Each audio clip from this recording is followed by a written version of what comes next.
Thank you. Today we begin the presentation of degrees by awarding 3 honorary doctorates. At Whittier, we make such awards with great pride to those whose lives have personified the convictions, the ambitions, the values, and the accomplishments we honor here at Whittier. We asked each of our awardees to offer just a few words of advice to the graduates today. The first recipient is renowned scientist Mario J. Molina, would Assistant Professor of Chemistry and Environmental Science Amy Moskin please escort Dr. Molina to the podium and present him for this award.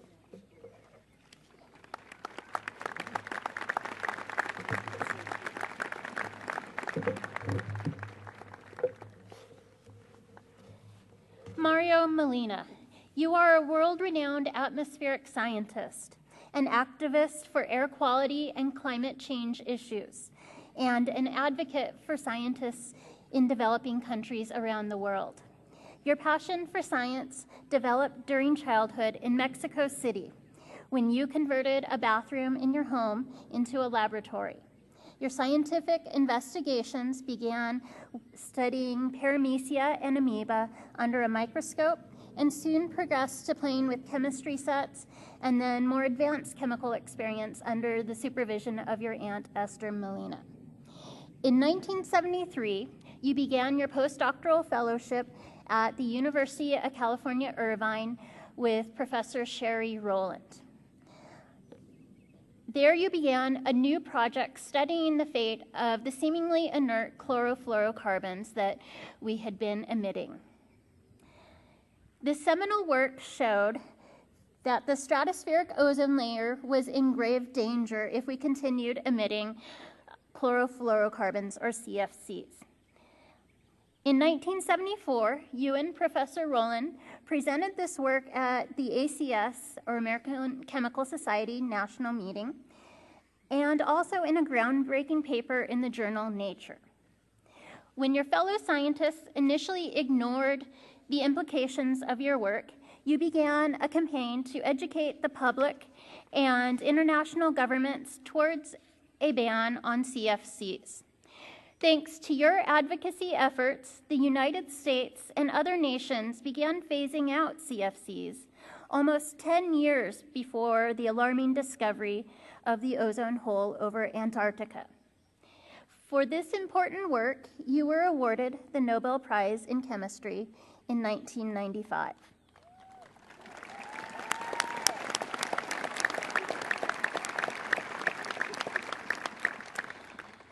Along with Paul Crutzen and Sherry Rowland. Today, you will join your late colleague, Dr. Sherry Rowland, in receiving another distinction, an honorary doctorate from Whittier College. You have shaped public policy and international, national, and individual behaviors. In addition to being on the faculty at the University of California, San Diego, and the Scripps Institute, you serve on the board of several environmental organizations and scientific committees. This includes the United States President's Committee of Advisors in Science and Technology. In 2005, you founded and now continue to head the Mario Molina Center for Strategic Studies on Energy and the Environment in Mexico City.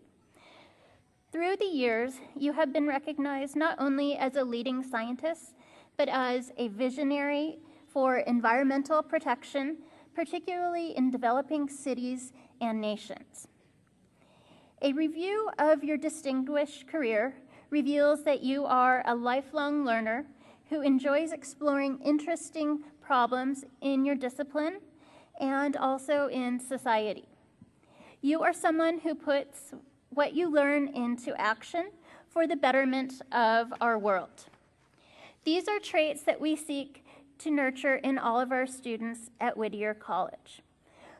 For these reasons, Madam President, I am honored to present Mario Molina for the degree of Doctor of Humane Letters, Honoris Causa.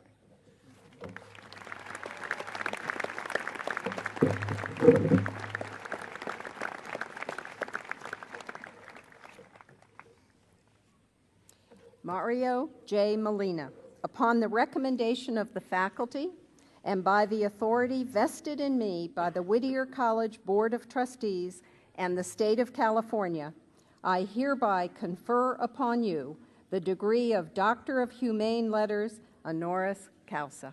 Congratulations.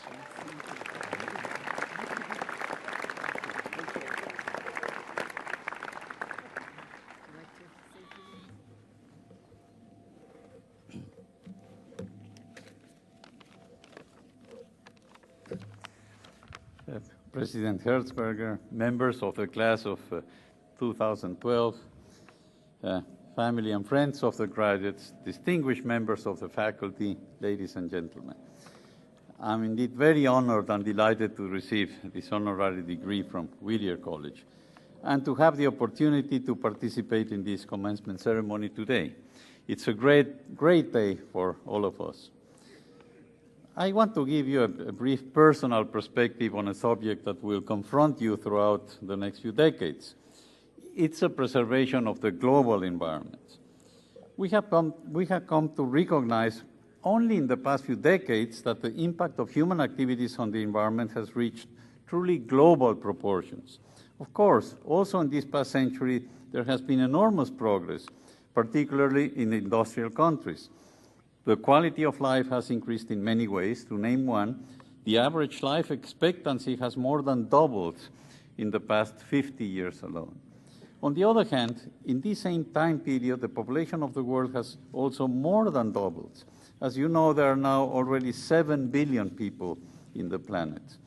Now, this increase in population is already having extremely important consequences for the environment, mainly through the depletion of natural resources.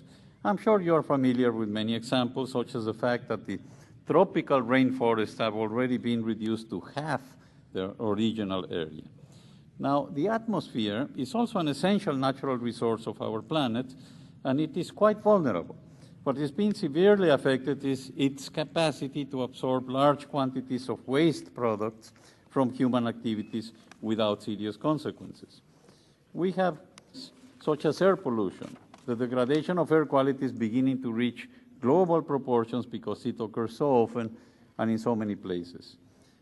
But perhaps the most serious problem that society is facing today is climate change, which, as you know, is mainly a consequence of burning fossil fuels and of deforestation. There's now a clear consensus among experts that unless society limits emissions of greenhouse gases, there's a risk that the average temperature of the surface of the planet might increase as much as 5 or more degrees Celsius by the end of the century. Now, the basic science of climate change is indeed very well established. On the other hand, there are, of course, uncertainties in our projections, but there's no doubt that the risk is very significant. The worry is that extreme weather events, such as heat waves, floods, and droughts, could have potentially disastrous consequences for society. In fact, there is now evidence that the frequency of such events is already increasing as a consequence of climate change. There are two compelling reasons to address delay. The first one is purely economic. It turns out that the most respected economic studies point out that taking the necessary steps to mitigate climate change would not be very costly. We're talking about 1%, perhaps 2% of global GDP per year, whereas clearly the cost of the damage would be much greater.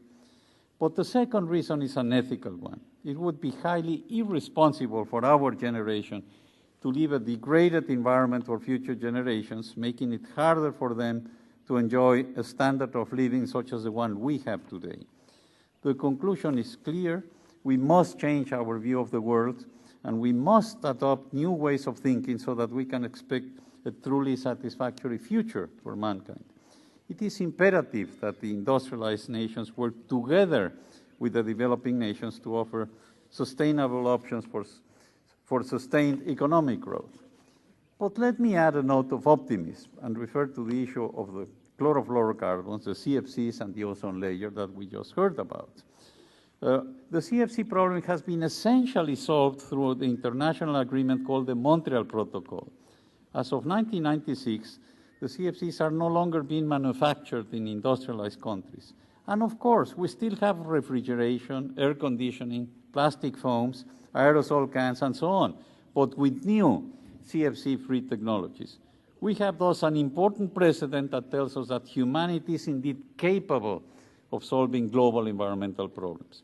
Unfortunately, we only have this one particular precedent. Nevertheless, I do believe that we can meet the climate change challenge by working together. You, the graduates, you have a tough job ahead of you to deal with the many problems that society is facing today, and yet I'm confident that you will succeed.